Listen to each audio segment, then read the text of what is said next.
le Zoom ImoPro du SNPI, le premier syndicat français de l'immobilier.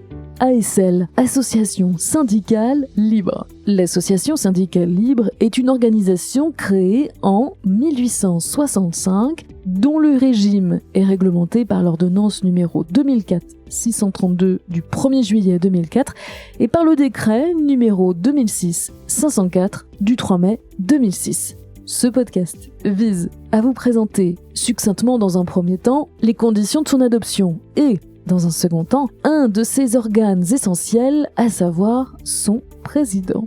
Envisageons tout d'abord le périmètre d'une association syndicale libre. Une ASL est un groupement de propriétaires fonciers constitués en vue d'effectuer des travaux spécifiques d'amélioration ou d'entretien intéressant l'ensemble de leur propriété. L'association, personne morale de droit privé, a une existence à l'égard de ses membres dès sa constitution. Elle est dite libre pour la différencier de celles qui sont autorisées ou constituées d'office. Pour qu'une ASL se forme, il faut nécessairement remplir deux conditions. La première, obtenir l'unanimité des propriétaires de l'ensemble immobilier, et la seconde, recueillir ces consentements par écrit.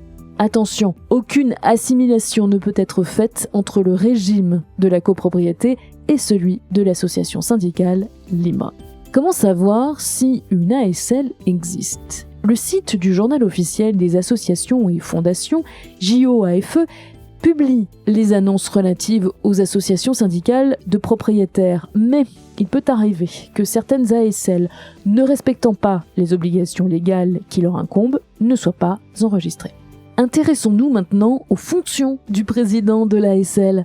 Le président de l'ASL a pour mission de tenir à jour l'état nominatif des propriétaires des immeubles inclus dans le périmètre de l'ASL, ainsi que le plan parcellaire. Lors d'une mutation d'un immeuble inclus dans le périmètre de ladite association, c'est au président que le notaire doit la notifier.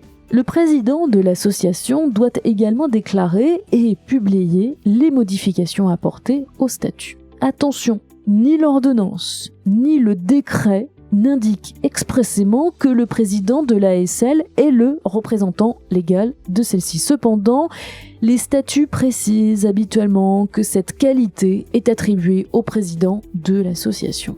Qui peut être désigné président d'une ASL ? C'est au statut de prévoir les stipulations portant sur le mode d'élection, la révocation et les prérogatives attribuées au président de l'association.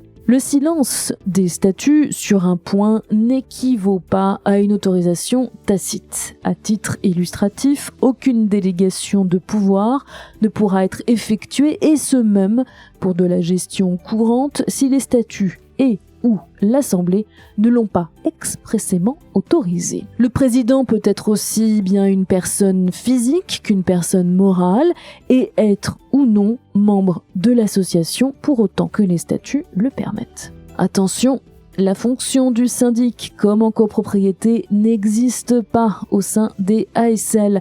Il s'agit plutôt d'une mission de gestion administrative confiée à un professionnel loi au guet. Ce podcast est à présent terminé. Nous espérons que cette présentation vous a permis d'avoir une première approche de l'ASL. Très bonne journée tous. Retrouvez tous nos Zooms ImoPro sur snpi.fr via votre accès adhérent.